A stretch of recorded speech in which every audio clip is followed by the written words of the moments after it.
lo más destacado del jazz europeo regresa al Centro Nacional de las Artes.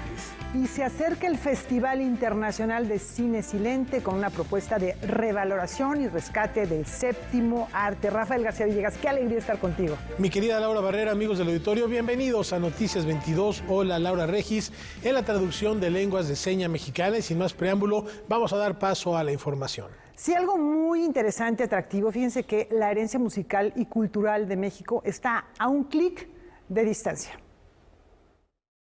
La Fonoteca Nacional celebra su 15º aniversario con el lanzamiento de la nueva plataforma Musiteca MX. Y es una plataforma que tiene como finalidad recopilar, investigar y divulgar la música mexicana. En esta nueva versión de la musiteca.mx estamos incorporando una nueva sección orientada hacia la música popular mexicana, con un enfoque en la genealogía de la música popular. Una musiteca es como si fuera una biblioteca de la memoria sonora de México.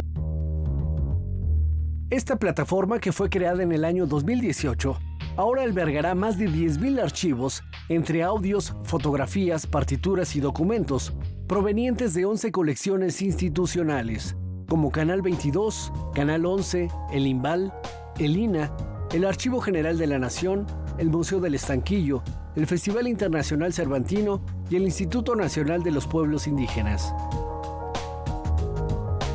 Hay muestras destacadas de las creaciones sonoras en México, desde una perspectiva sobre todo enfocada a la música mexicana de concierto, es decir, las y los compositores e intérpretes más representativos, pero también la música tradicional, la música de las regiones, toda esta música que se escucha en las poblaciones y que trae toda la raíz de la música folclórica y, por supuesto, de la música de los pueblos originarios o indígenas, en donde también ha habido un esfuerzo por compilar y por tratar de mostrar en esta plataforma.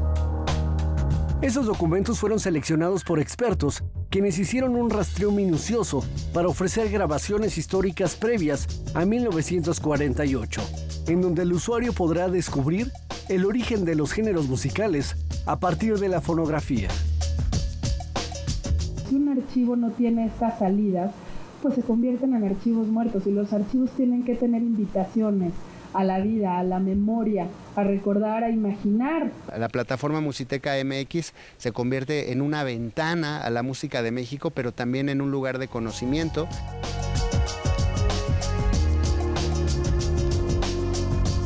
Celebremos el legado del grillito cantor, que se recrea en la voz del príncipe de los tenores.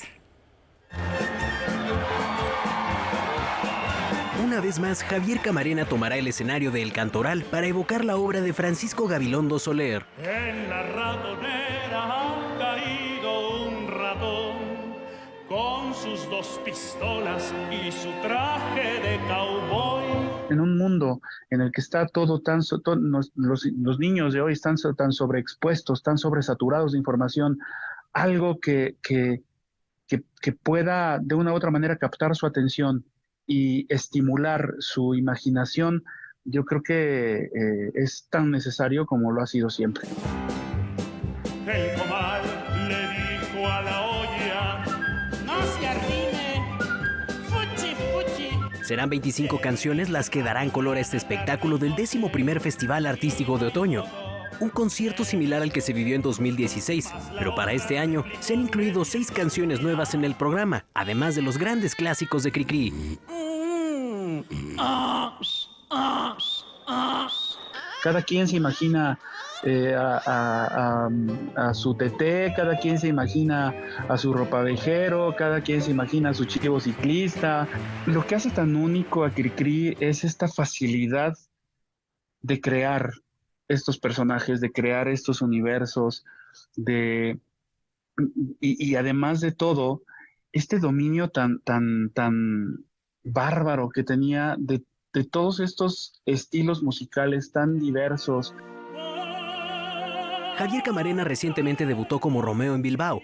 Para cerrar el año participará en la temporada decembrina de Rigoletto en España y presentará un nuevo material discográfico dedicado a la obra de Francesco Paolo Tosti.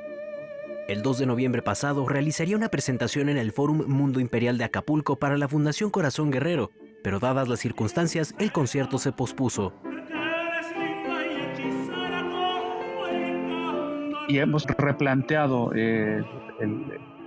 la posibilidad de hacer este concierto ya no a beneficio de la fundación, sino a beneficio de las familias afectadas por este desastre. Lo que estamos haciendo ahora es buscar fechas para reprogramar y hacer este concierto pues apoyando a todas las familias que han sufrido más. Las 7 ya van a dar, el niño va a merendar, las 7 van a sonar. Por lo pronto, el espectáculo Javier Camarena canta a Cricri en el Cantoral podrá verse el miércoles 8 y el jueves 9 a las 6 de la tarde, el viernes 10 a las 8 de la noche y el domingo 12 a las 12 y a las 5 de la tarde. Ay, mamá, me duele mi diente porque traen la leche caliente. Y a todas las personas que no puedan, esténse pendientes de la programación de Canal 22, porque por aquí seguramente estaremos retransmitiendo estos maravillosos conciertos. Chamacos malcriados. Para Noticias 22, Rodrigo Peredo. Y niños que acostumbren dar chillidos o gritar. Grandes series de conciertos y bueno, pues notición el que da el maestro Camarena, ¿no? Así es. Suena bien eso. Al pendiente de la pantalla del 22. Y de la música nos vamos a la literatura porque las letras se apoderan de San Luis Potosí. Sí, vamos a hablarles de un encuentro que va a estar dedicado a la princesa roja. Elena Poniatowska será homenajeada en la edición 16ª del Festival Internacional de Letras en San Luis Potosí, el cual se realizará del 20 al 24 de noviembre. Se trata de una gran escritora que tiene la peculiaridad de que, además de que tiene una obra literaria muy importante, con grandes reconocimientos, por otra parte representa una conciencia crítica en nuestro país. Y bueno, la señora Elena Poniatowska además es una escritora que goza no solamente mucho reconocimiento, sino del público mexicano, tiene un afecto muy grande por ella, ¿no? A lo largo de 4 días se reunirán 19 escritores de distintas nacionalidades para compartir su obra con la población de San Luis. Primero que hay que destacar que el festival ha tenido un excelente nivel a lo largo de los años, con sus subidas y bajadas, porque en el festival, o como parte de las actividades del festival, han estado autores como Mark Strand, como Vargas Llosa, como Dana Gioia, como Ida Vitale el año pasado, y ahora los autores que van a participar tienen también un excelente nivel. Va a estar Hernán Lara Zavala, Rafael Pérez Gay, Héctor de Mauleón y en la parte internacional Luis García Montero, Sánchez Robaina, en fin, y autores japoneses muy significativos. Ahora retomamos la idea de que haya un diálogo entre prosa y poesía. Entre una literatura en nuestra lengua, pero también en otras lenguas, en alemán, en japonés, poetas que tienen un corte estético realista y poetas que tienen un corte más lírico, más abstracto. Además, se entregará el Premio Municipal de Literatura 2022 San Luis Potosí a Joel Eduardo Alba Cruz y Didier Armas. Noticias 22, Alberto Aranda. Los ritmos sincopados de Europa aterrizan en México. Todo está listo para el Eurojazz 2023. 10 conciertos con representantes de España, Italia, Alemania, Austria, Hungría y México ofrecerá la 16ª edición del Festival Eurojazz. Se ha consolidado en el festival de jazz más importante de la Ciudad de México. Este encuentro será inaugurado el 12 de noviembre por la cantante y compositora española Sheila Blanco. Una música de gran reconocimiento internacional y que va a ofrecer un programa que es cantando a la generación de los poetas del 27. O sea, eso va a ser conmovedor, poderoso, necesario además en los tiempos que vivimos en el mundo. Ese mismo día se presentará de Italia Francesco Cafiso Quartet. Se le conoce, mira, nada más, así es como le conoce en su país, el embajador del jazz en Italia. Es decir, es quien lleva la música italiana, el jazz italiano al mundo, y es muy relevante. Por parte de México, participará el 19 de noviembre la agrupación Dantor.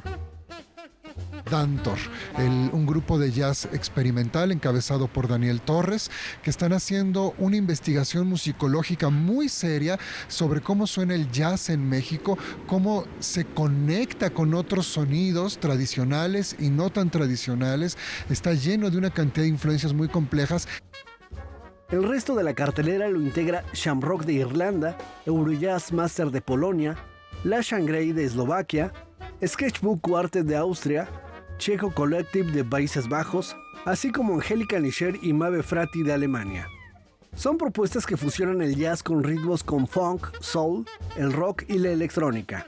Esta edición contará con actividades académicas como clases magistrales y actividades paralelas dirigidas al público infantil y juvenil. Los conciertos de este encuentro musical se llevarán a cabo los fines de semana del mes de noviembre en las áreas verdes del CENART. Con imágenes de Saúl Nieto y Francisco Hidalgo, informó Óscar Cortés. Como parte del programa de apoyo a Guerrero tras el paso del huracán Otis, la Secretaría de Cultura ha anunciado que se va a restaurar y habilitar como espacio cultural la Casa de Dolores Olmedo en Acapulco. La también conocida como la Casa de los Vientos, un recinto de gran valor, pues durante los últimos años de su vida, Diego Rivera no solo la habitó, sino que además dejó para la posteridad hermosos murales que la engalanan. Y ahora, en esta reestructura y en este renacer de Acapulco, se espera que este recinto cultural recupere su esplendor. Efectivamente, y bueno, pues que el patrimonio cultural de esa zona no se pierda. Y vamos a hablar ahora de un autor que bien sabía que no éramos ni víctimas ni verdugos. Pero también estaba consciente de lo absurdo de nuestra existencia.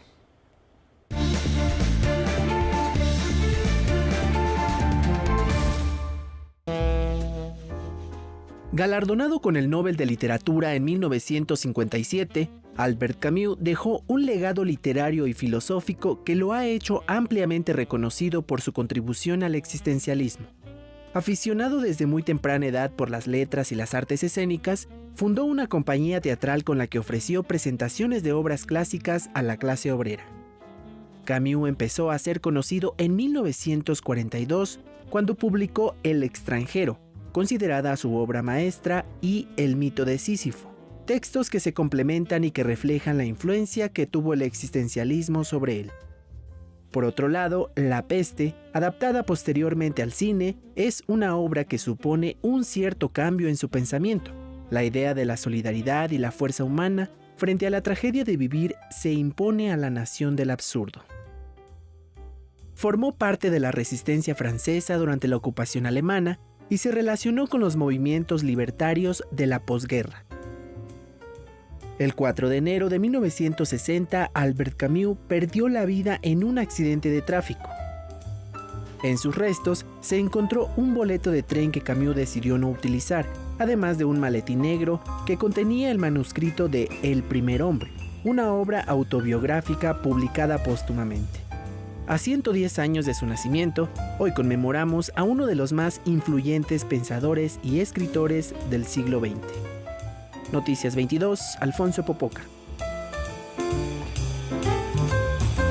Este importante sello disquero llega a su primer cuarto de siglo y lo celebra por todo lo alto. En el 2020, Urtex cumplió 25 años de vida y para celebrarlo organizó un festival de música, el cual hoy llega a su cuarta edición. La cantidad de talento que hay no solamente en nuestro catálogo, sino en nuestro país. O sea, el talento de verdad es universal. Lo que falta es la oportunidad. Y nosotros, desde que nacimos, nos propusimos ser una plataforma para mostrar el talento de todos estos maravillosos artistas que viven en México.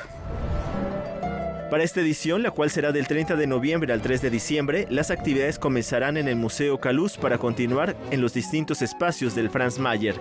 La selección de las agrupaciones invitadas corrió a cargo de Benjamín Juárez. Tenemos un concierto inaugural que es con orquesta. En esa misma noche se inaugura la exposición, porque en este año también tenemos una exposición que está dedicada al son mexicano.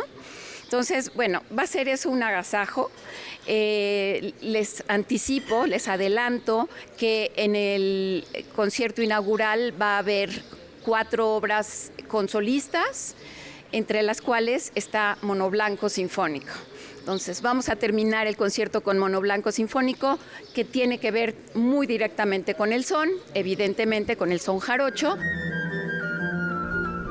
El programa incluye conferencias y la participación de músicos e intérpretes de diferentes géneros como Israel Castillo, Rafael Sánchez Guevara, Álvaro Vitrán, Julio César Oliva y Juan Carlos Laguna. Y el domingo terminamos con los maitines, los ya tradicionales maitines de Juan Gutiérrez de Padilla, que en el siglo XVII, siendo maestro de capilla de la Catedral de Puebla, escribía cada año una serie de villancicos que se llamaban maitines para que se cantaran justo antes de la misa de gallo y llamar así a la población. Los villancicos que vamos a interpretar este año son los que se cantaron en la Catedral de Puebla en 1652. Los que hemos hecho en años anteriores, que fueron 1657 y 1658, no se habían vuelto a oír desde entonces. Estos sí se han oído porque los cantamos en la Catedral de Puebla en 1997, pero desde entonces no se han vuelto a oír. Así es que no se los pueden perder. Esto es el domingo 3 de diciembre a las 6 de la tarde. Noticias 22, Alberto Aranda. La violencia y la rabia se han apoderado de esta muñequita. Calladitas no nos vemos más bonitas. Abordar el tema del abuso infantil puede ser un tabú. Muñequita es un monólogo que va a abordar el tema de una manera sensible y diferente. ¡No hables con la boca llena! Las niñas bonitas cierran las piernas. Solamente estoy yo en escena, hay mucho trabajo detrás y es la historia de una mujer que se nombra a sí misma Muñequita porque decide un día que le gusta jugar el juego que le enseñaron a jugar desde niña, que es ser un objeto para los hombres, para la sociedad. Después de pasar por los ajustes mínimos necesarios, la obra surge a raíz de la pandemia, retomando un escrito personal, y en 2021 gana la convocatoria PECDA de Veracruz, llevándola así al escenario. Ese que ya sabía cómo usar desde pequeña. Esta obra respondía más a una necesidad de expresar la rabia contenida, porque también me daba cuenta que a pesar de que el abuso es algo muy común, a pesar de que las mujeres estamos rodeadas de violencia desde muy chiquitas, y de que se nos dice cómo reaccionar ante esta violencia, que es quedándote callada o incluso seguir conviviendo con tus abusadores. El proyecto de Gina creció más de lo esperado, por lo que se creó el colectivo Ancestre, el cual busca contar historias a través del teatro. Que de alguna manera, si yo lo hablaba, si yo lo decía en voz alta, las siguientes generaciones ya no se iban a quedar calladas. Entonces dije, es que yo creo que cuento mi historia para sanar todo un linaje, ¿no? que ha sufrido abuso y para que ya no se repita. Y creo que esa es la magia también del teatro, ¿no? que te hace replantearte la manera de ver el mundo. La puesta en escena Muñequita se presentará los miércoles 8, 15, 22 y martes 28 de noviembre en la Teatrería. Para Noticias 22, Ileana Luna. Puebla celebra el patrimonio fílmico silente. Vamos a ver. Por octava ocasión, Puebla acoge el Festival Internacional de Cine Silente México, fiesta cinematográfica que desde su cartelera revalora y cuestiona la ausencia del sonido. Hablamos de cine silente, nacional e internacional, sí, pero de todos los tiempos, desde los orígenes hasta ese cine silente que se produce hoy. Abrimos las puertas del tiempo y pensamos, bueno, ¿qué pasa con este cine, estas películas que sí hay que decirlo, bueno, no siempre son de fácil acceso. Procuramos hacer llegar a la gente esta experiencia, recuperar el tiempo perdido y sí diríamos que hayamos una fascinación siempre. En esta edición se conmemora el centenario del inicio de la carrera de Adela Sequeiro, pionera del arte audiovisual y primera realizadora del cine sincrónico en nuestro país. Fue la primera directora en México, en América Latina, que en 1937 estaba ya, bueno, desde el cine mudo, y en 1937 dirigió La mujer de nadie, que fue un caso insólito, porque era una época en la que privaba el melodrama ranchero en la cinematografía nacional, que fue todo un parteaguas. Si bien procuramos la divulgación del cine silente nacional e internacional, también lo buscamos desde una perspectiva de género e inclusive feminista.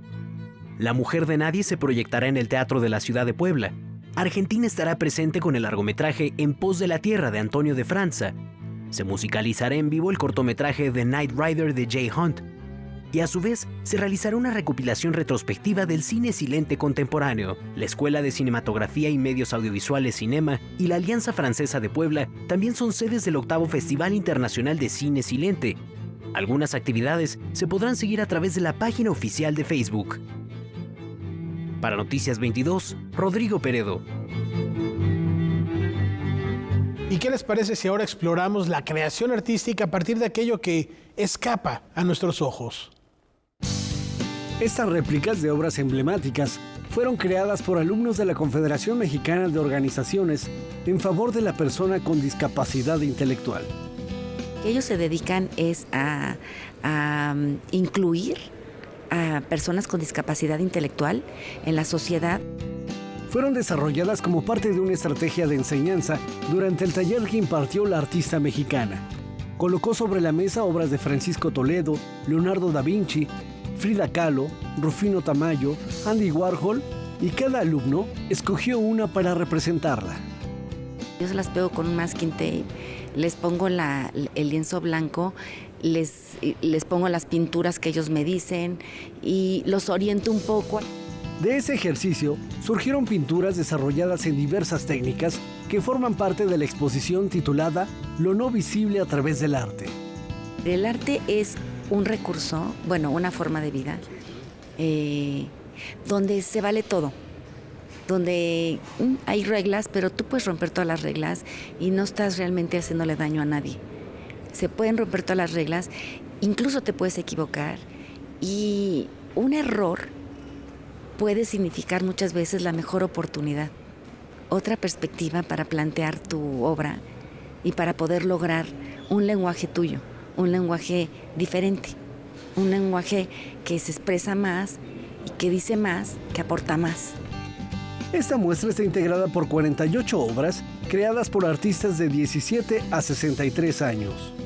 Cuando yo empecé a ver sus diferentes perspectivas del arte, dije, es que ellos nos pueden abrir el criterio para tener un criterio más amplio, más completo y ser nosotros mejores personas, porque estamos como muy metidos en un andar que ya no nos abrimos más, ya sentimos que tenemos todo completo y no es cierto.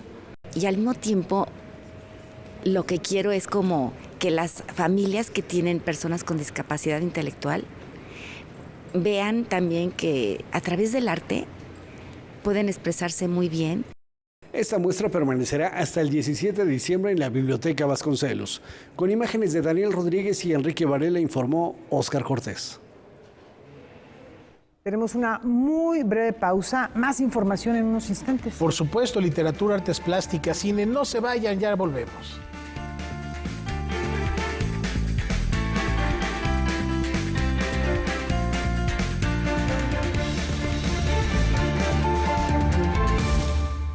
por la paz, por la libertad, por nuestro país. Cambiemos el rumbo. Aguascalientes prioriza la seguridad. Su policía es hoy una de las 5 mejor evaluadas de México. Chihuahua es líder exportador y regresaron las estancias infantiles. Guanajuato tiene uno de los mejores sistemas de salud a nivel nacional. Querétaro es el segundo estado más competitivo del país. Yucatán es de los primeros estados con mayor tasa de empleo. Todos tienen algo en común. Todos están gobernados por Acción Nacional. Cambiemos el rumbo. PAN. Con los gobiernos de Morena en la Ciudad de México, estamos haciendo realidad la cuarta transformación. Las y los estudiantes de preescolar a secundaria pública tienen una beca mensual. Hay nuevas preparatorias, universidades, hospitales, parques e internet gratis en toda la ciudad. Tenemos un mejor transporte público, digno, accesible y de calidad. Y la seguridad está en su mejor momento. Vamos por el camino correcto. En la Ciudad de México, la esperanza nos une. Morena, la esperanza de la Ciudad de México.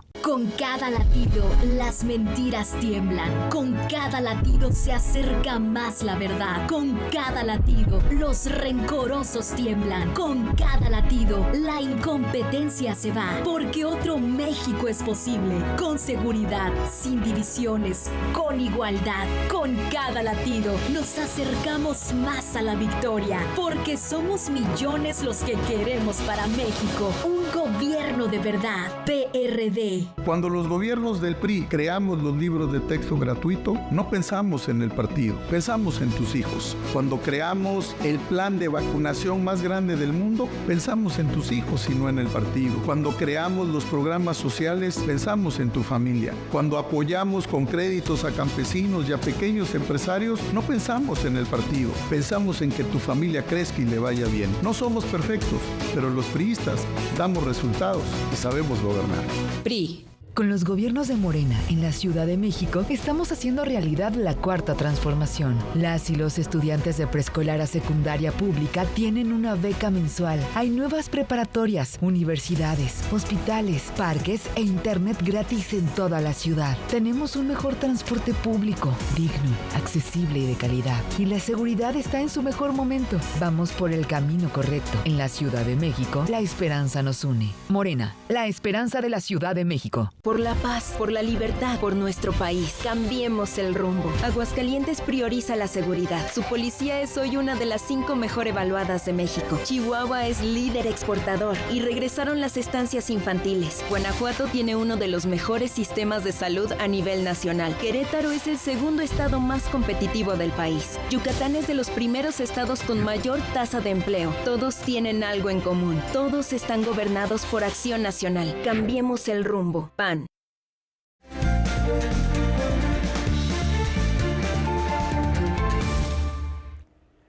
Este catálogo reúne la historia, el acervo y las memorias de la relación de Carlos Pellicer con figuras prominentes de la vida artística y cultural del siglo XX. El día de hoy en el Palacio de Bellas Artes se llevó a cabo la presentación del catálogo de la exposición Carlos Pellicer, Amistad y Memoria. Habla de la memoria no solamente de la exposición, sino se habla justo del momento en que se hace la donación de la obra. Para esta exposición. El catálogo expone 175 obras, las cuales se dividen en capítulos que abordan desde diferentes perspectivas la vida del poeta mediante fotos y pinturas. Pero sobre todo, retratos del mismo Carlos Pellicer. El núcleo de el poeta y sus entornos. El poeta y sus entornos eran sus propias fotografías de él, porque él fue muy fotografiado. Fue pintado por muchos artistas. Claro, la pieza clave es el retrato que le hace Diego Rivera. La colección del profesor Pellicer se fue construyendo a base de su trabajo, pues solía intercambiar sus poemas por pinturas. La preservación de su acervo ha sido complicada, pues se encontraba en Tepoztlán, Morelos, lugar que suele ser húmedo. De ahí nos pasamos a un núcleo que se llama entre los siglos XIX y XX, donde encontramos unas academias y encontramos muchas obras de Velasco. Entre las de Velasco, insistió mucho el maestro Carlos Pellicer López, sobrino del poeta, quien hace la donación, que se pusieran los dos marcos vacíos de 2 obras que se robaron en un momento dado. El catálogo se formó en Ciudad de México, pero fue patrocinado por el gobierno de Villahermosa, por lo que también será presentado en dicho estado el 15 de noviembre. Para Noticias 22, Ileana Luna. Ahora conozcamos más sobre la violencia estética en Zona Violeta.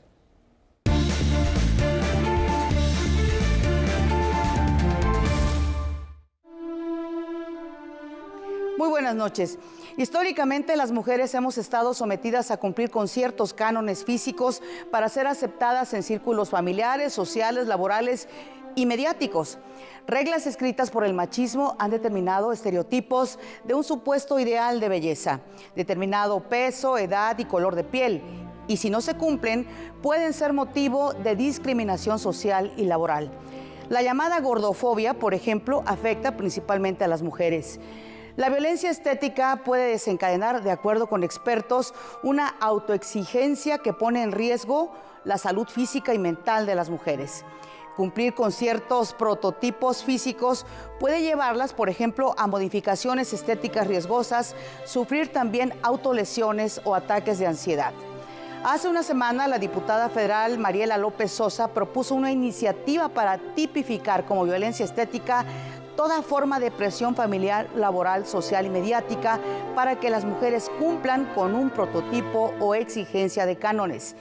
En un artículo publicado en la Gaceta de la UNAM, María de Jesús López, de la Facultad de Ciencias Políticas y Sociales de la máxima casa de estudios, considera que la violencia estética es abrumadora. Dice también que hay agentes propagadores, como medios de comunicación, empresas y los hombres, que diseminan el modo supuestamente correcto de cómo las mujeres deben ser o verse. Hay coincidencias en que la violencia estética puede incitar también al odio y a las agresiones verbales contra las mujeres. La violencia estética no es un asunto menor, por eso también la importancia de que se legisle y se castigue. Datos de la Encuesta Nacional sobre Discriminación dice que el 51% de niñas, jóvenes y mujeres dijo haber vivido algún tipo de discriminación por su físico. La violencia de género se debe atacar desde todos sus frentes. Por lo pronto, hay que hablar de violencia estética y de sus consecuencias. Muy buenas noches. Buenas noches, gracias, Pati. Y miren, quizá aquí está la clave que necesitamos para descifrar y para abrazar el cambio. ¿Qué tanto nos resistimos al cambio, a transformarnos constantemente? Este y otros cuestionamientos nos los plantea William Brickman Clark en su libro Antígona Plástica. Quería alejarme de la parte meramente psíquica, de decir que solo es algo que es parte de nuestra personalidad o de quién somos, y tratar de investigar todas las estructuras sociales y materiales, los soportes materiales específicamente, que nos ayudan a pensar que la estaticidad, como dices tú, es el camino a seguir. Publicado por la UNAM y de Raya, el libro nos cuestiona y nos desafía a cambiar y dejar al lado un mundo que nos ha dicho que lo rígido es lo más seguro.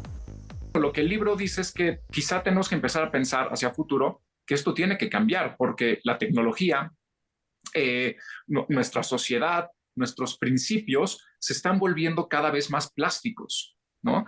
La tecnología me está permitiendo cambiar a una forma más acelerada y más democrática, porque más personas pueden acceder al cambio cada vez con más velocidad, Alberto. Entonces, yo puedo cambiar muchísimas cosas de mí hoy, desde mi vestimenta hasta quien soy físicamente con el uso de prótesis o con el uso de endocrinología, y tenemos que pensar que esto solo se va a acelerar. Antígona Plástica retoma el mito griego y lo reinterpreta para hablarnos de la resistencia al cambio. Pensar en la posibilidad de decir que cambio y que voy a cambiar cuantas veces quiera, simplemente porque es lo que deseo, ¿no?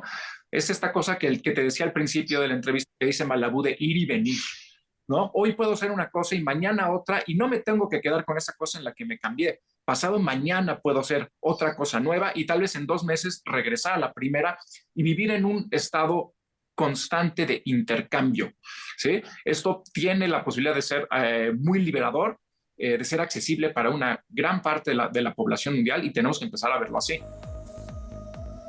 Noticias 22, Alberto Aranda. Talleres, conferencias, mesas redondas se organizan en torno a las artes visuales.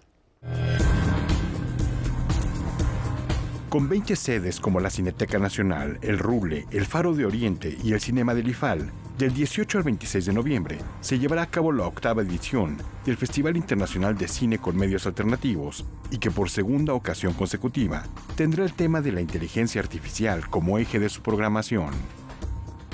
Pero 2 mesas importantes, una de legislación, humanismo y ética.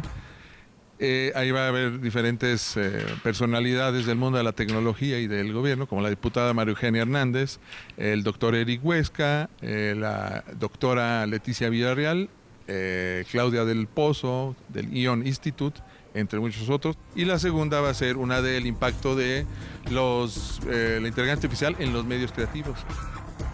Además de la reflexión, el festival ofrece una muestra de la producción audiovisual.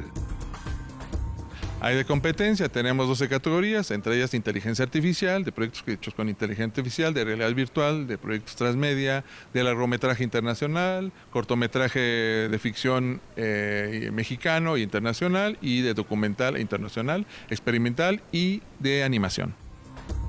Miguel Ramírez estima grande el impacto de las nuevas tecnologías en el ámbito de la producción audiovisual en años recientes. Por el lado de la distribución y el consumo, destaca la creciente presencia de las plataformas de streaming. Y por el lado de la producción, señala la incidencia de los dispositivos móviles y, más recientemente, de la inteligencia artificial. Entonces sí cambian los hábitos de consumo del público, o sea, ya mucho público se está yendo más a las plataformas, ¿no? Entonces hay que buscar el modo de que el cine evolucione, no que sea de ser presencial y que esté en salas, sino ver cómo puede adaptarse a los nuevos tiempos, ¿no?, de la tecnología. Entonces sí cambia el lenguaje, cambia el público de consumo, los hábitos, la economía, de cómo la distribución, impacta en todos los aspectos. El 8º Festival Internacional de Cine con Medios Alternativos se lleva a cabo del 18 al 26 de noviembre. La programación completa está disponible en su sitio electrónico. Noticias 22, Víctor Gaspar. Y vamos con nuestro buzón. En la redacción de Noticias 22 hemos recibido estos ejemplares. Aquí los tienes. Deshacer el género, de Judith Butler, filósofa materialista postestructuralista, una teórica fundacional de la ideología queer, recoge reflexiones sobre género y sexualidad a partir del psicoanálisis, el transgénero, la violencia social o el tabú del incesto. Publica Paidós. A continuación, Izquierda, 1923-2023. La terca travesía de Álvaro Delgado Gómez y Alejandro Páez Varela. Dicen los autores, nos propusimos no escribir una historia lineal de la izquierda en un siglo, sino reflexionar sobre lo investigado. Y bueno, pues así el libro ofrece una visión sobre la izquierda mexicana. Publica Grijalbo. Y por último, Marienbad, eléctrico, de Enrique Vila Matas. Pues ahí nos relata Vila Matas su reunión con una artista visual francesa llamada Dominique González Foerster, que se han juntado durante años en el Café Bonaparte de París para compartir ideas y proyectos. De esas reuniones y de la exposición de la artista en el Centro Georges Pompidou, se nace este relato que publica la editorial Almadía. Ahí lo tiene. ¿Cómo ves, Rafa? Interesantes recomendaciones, además conocer el trabajo y la reflexión que puede hacer Vila Matas, que hemos seguido y que hemos leído muchísimo a propósito del arte. Suena muy, muy atractivo. Ahí están las recomendaciones que llegaron al buzón de la redacción de Noticias 22. Y vamos a recorrer el mundo porque el diseño latino va para conquistar la Gran Manzana.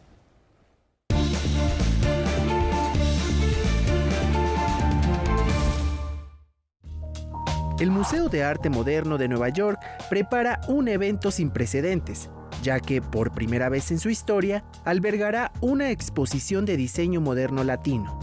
La muestra, titulada Crafting Modernity: Design in Latin America, tiene la intención de llevar a los amantes del diseño a través de un viaje por la evolución del diseño en Latinoamérica. No obstante, del gran talento artístico presente en nuestro continente, muy pocas veces recibe el reconocimiento que merece a nivel mundial. Este recinto, uno de los más grandes e influyentes, anunció su compromiso por destacar el diseño moderno latino y su contribución al ámbito artístico y cultural. Crafting Modernity será la primera muestra en una sala de los Estados Unidos que examina a gran escala el diseño moderno latinoamericano.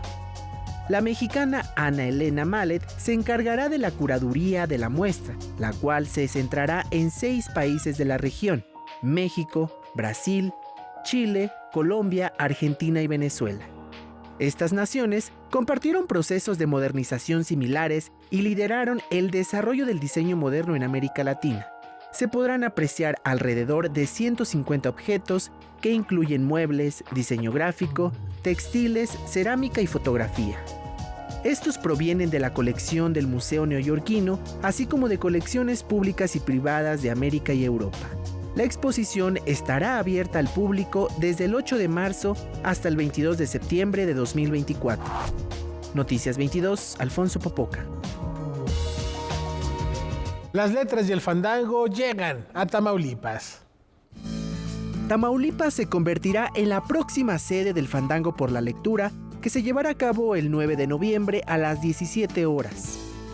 En esta ocasión, se podrá apreciar la participación del coro infantil del DIF Tamaulipas, previo al mensaje de apertura de la doctora Beatriz Gutiérrez Müller, esposa del presidente Andrés Manuel López Obrador, quien es una de las promotoras de esta iniciativa. Así como también se presentará el ballet folclórico del DIF de esa misma entidad. Estas actividades continúan impulsando la producción literaria de las regiones de México y de países hermanos. Noticias 22, Alfonso Popoca. El más peligroso de los animales en la Tierra va ganando la batalla. En las últimas 2 décadas, las enfermedades transmitidas por mosquitos disminuyeron gracias a los mosquiteros, a los insecticidas y a los miles de millones de dólares de financiamiento de gobiernos y organizaciones filantrópicas.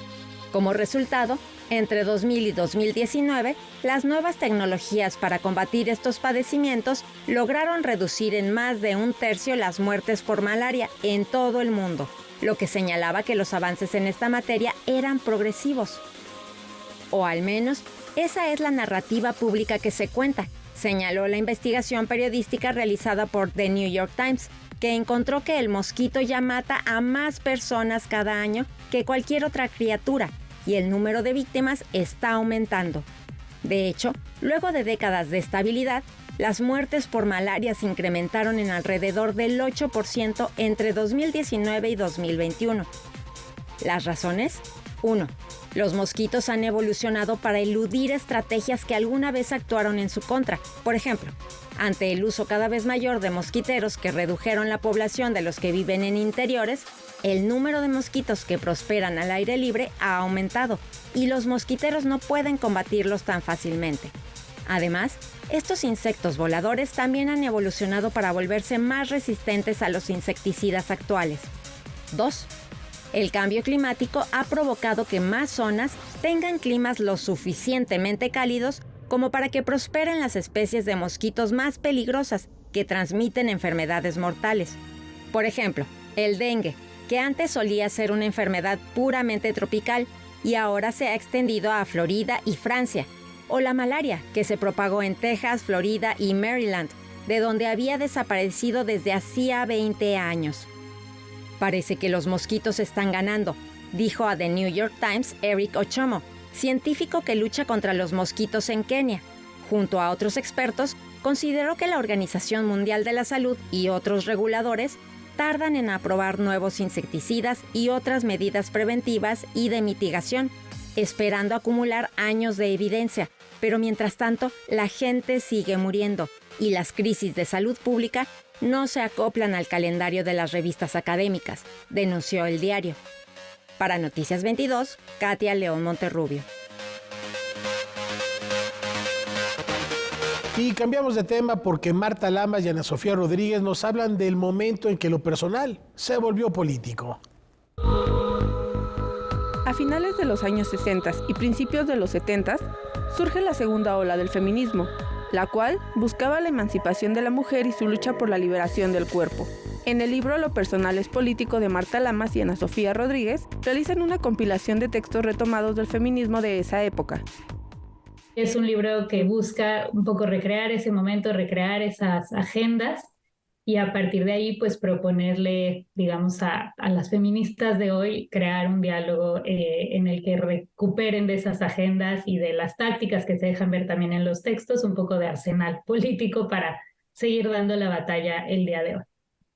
El lema o el eslogan, digamos, que caracterizó a la segunda ola del feminismo, porque desde antes, desde las sufragistas, la lucha había sido por tener los mismos derechos políticos, y de repente también fue lo personal, lo que ocurre en la cama, la sexualidad, quién cuida a los niños, quién lava los trastos, todo otro campo, digamos, de actividades y de problemas que van a ser resumidos en esta frase de lo personal es político.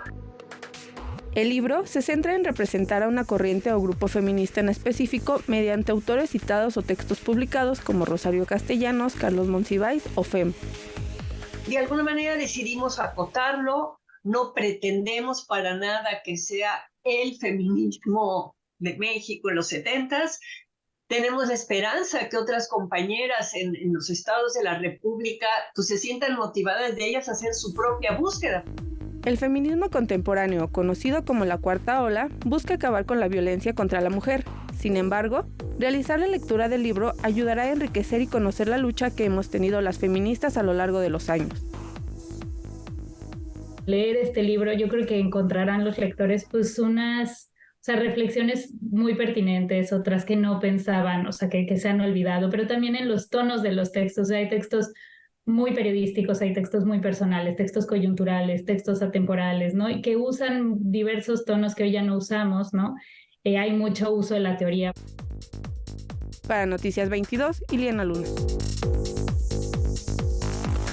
Esta información es solo para valientes. ¿Te atreverías a comer el chile más picante del mundo? Pronto podrás tener en tu mesa el Pepper X, que fue reconocido con ese título por los récord Guinness. Para darte una idea de qué tan picante es, un pimiento morrón tiene 0 unidades de calor, un chile jalapeño registra 5000, un habanero suele superar 100,000, mientras que en comparación el Pepper X tiene en promedio 2.69 millones de unidades. El Carolina Reaper era quien tenía el récord anterior, registró 1.64 millones de unidades.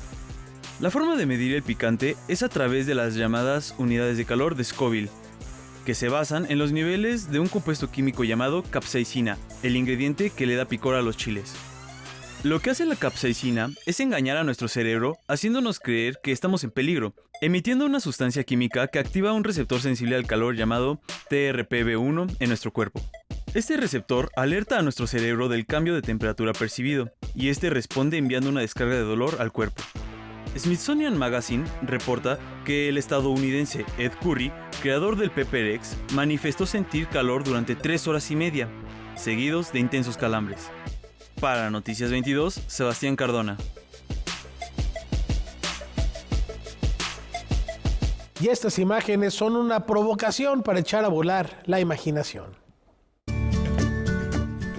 Yo creo que la inspiración y los motivos están ahí en el aire y solo basta voltear y todo inspira. Un árbol, la luna, la misma librería, nosotros mismos aquí, una charla, lo que leí. En fin, hay un montón de cosas que se vuelven historias que ahí están. Dos monstruos comienzan a discutir por algo que podría ser poca cosa, pero que se da con mucha frecuencia en las casas. Si quieres saber de qué se trata, tienes que leer Todo Mal, título del más reciente libro de Juan Gedovius. Yo aquí hice un juego de dos monstruos, ¿no? Que no tienen género, que no tienen especie, son básicamente unos monstruos verdes, dragones, gigantes, que es básicamente uno pequeño o pequeña y uno grande o granda, ¿no? Y hice unos pequeños versos que tienen esta posibilidad de que se lea tanto de un lado como del otro, que no tenga solo una direccionalidad. Entonces es muy curioso porque cuando lo lees, no importa quien seas, te identificas en una o en otra de las partes. Además de Todo Mal, Gedovius está presentando también con el Fondo de Cultura Económica una historia para los más pequeños. Se trata de Trucas. También está dirigido a todas esas personas que todavía no leen, ¿no? Sobre todo lectores de dientes de leche que todavía no decodifican letras, pues también lo están leyendo y también dicen sus versiones y también abrevan de esta imagen. Dicen que generalmente un libro no hay que juzgarlo por la portada, pero cuando es para niños y primeras infancias, claro que sí, porque es justamente el primer gancho, tu primer encuentro con este libro y tu invitación a abrirlos. Entonces, bueno, sí, no tiene palabras, pero pues sí, definitivamente tiene un hilo conductor, tiene una historia, tiene mucho espacio para la imaginación. Noticias 22, Alberto Aranda.